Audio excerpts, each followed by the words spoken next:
America અને ઇઝરાયલે જેવી રીતના ઈરાન ઉપર હુમલો કર્યો છે એ પ્રમાણે જોવા જઈએ તો હવે આગળના સમયમાં ઈરાન ઉપર હજુ પણ ઘણી બધી સંભાવના છે કે ત્યાં હજુ મોટું યુદ્ધ થઈ શકે છે. ઈરાન પણ હવે વળતો પ્રહાર કરી રહ્યું છે, અલગ અલગ રીતે કરી રહ્યું છે, પરંતુ આનાથી અસર એ માત્ર દેશોને નથી થવાની, આપણા લોકોને પણ થવાની છે. સોના ચાંદીથી લઈને હવે પેટ્રોલ ડીઝલ બધાના ભાવ વધશે. આની સાથે આપણા સંબંધો ઉપર પણ એની અસર જોવા મળશે.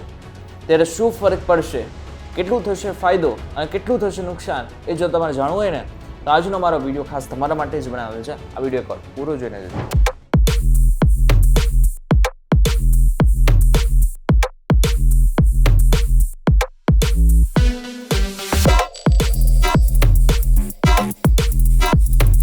નમસ્કાર, વેલકમ બેક ફોક્સ વીટીવી ડિજિટલ પર જોઈ રહ્યા છો ડેલી ડોઝ અને હું છું આપનો દોસ્ત કરણ ચડોતરા.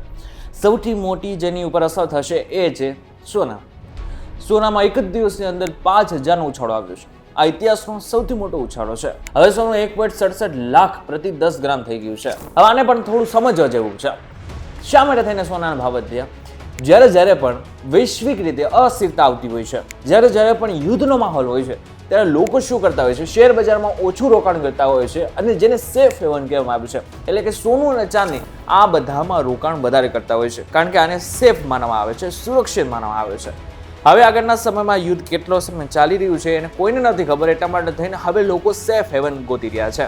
એટલે આગળના સમયમાં સોનું અને ચાંદી બંનેના ભાવ આ રીતે જ વધતા રહેશે. બીજું છે સેન્સેક્સમાં 1500નો સીધો ઘટાડો. શેરબજારમાં આજે જાણે લોહીની નદીઓ વહી ગઈ તેવી સ્થિતિ જોવાઈ. સેન્સેક્સ 1500 પોઈન્ટ તૂટીને 80,000ની સપાટીએ પહોંચી ગયો. રોકાણકારોની અબજો રૂપિયાની સંપત્તિ મિનિટોમાં સાફ થઈ ગઈ. ખાસ કરીને ઓઇલ અને બેકિંગ સેક્ટરના શેરમાં ભારે વેચવાલી જોવા મળી રહી છે. ત્રીજું, આને જ લઈને ક્રૂડ ઓઇલ 10% સુધી વધી ગયું. આંતરરાષ્ટ્રીય બજારમાં કાચા તેલના ભાવમાં 10%નો ઉછાળો આવ્યો. હોર્મુઝની સપ્લાય ચેન ખોરવાતા તેલ મોંઘું થયું છે. આને એક દરિયાઈ ગલી સમજો. હવે હોર્મુઝ શું છે? આ હોર્મુઝ એક દરિયાઈ ગલી છે.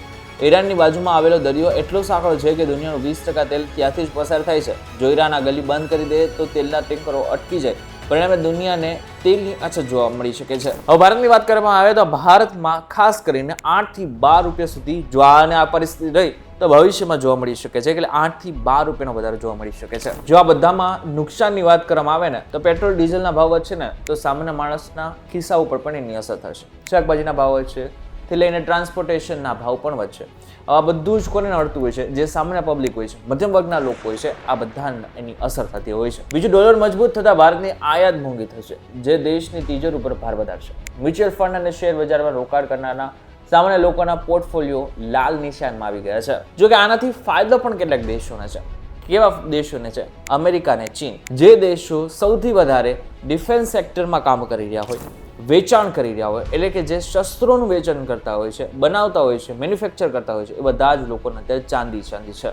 જ્યારે પણ આવું થતું હોય છે, મિડલ ઇસ્ટમાં કોઈ પ્રકારની તકલીફ થતી હોય છે, ત્યારે આનો સીધો ફાયદો અમેરિકા અને ચીન ઉઠાવતું હોય છે, કારણ કે આ બધા જ દેશો અમેરિકા કાં તો ચીન પાસેથી હથિયારો લેતા હોય છે અને આનાથી સીધો ફાયદો આ બંને દેશોને થાય છે. જોકે અત્યારે એક ફાયદો એ પણ જોવા મળી રહ્યો છે કે જેમણે વર્ષો પહેલા સોનામાં રોકાણ કર્યું હતું તેમની સંપત્તિનું મૂલ્ય આજે રાતોરાત વધી ગયું છે. હવે ભારત માટે અત્યારે બે ધારી તલવાર જેવું છે.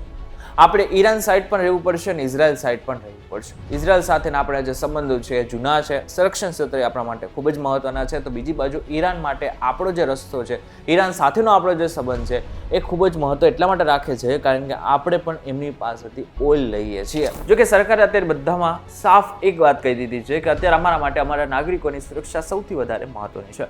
જો કે સાચી વાત ને ખરી વાત એ છે કે અત્યારની જે પરિસ્થિતિ જોવા જઈએ તો આખી દુનિયામાં જે માહોલ ચાલી રહ્યો છે એની અંદર અત્યારે આપણે શાંતિથી રહી રહ્યા છીએ, શાંતિથી લોકો સાથે ભળી રહ્યા છીએ, અને બધાથી પણ વચ્ચે આપણા હમણાં તહેવાર છે, હોળીનો તહેવાર છે, એ પણ આપણે શાંતિથી મનાવીશું.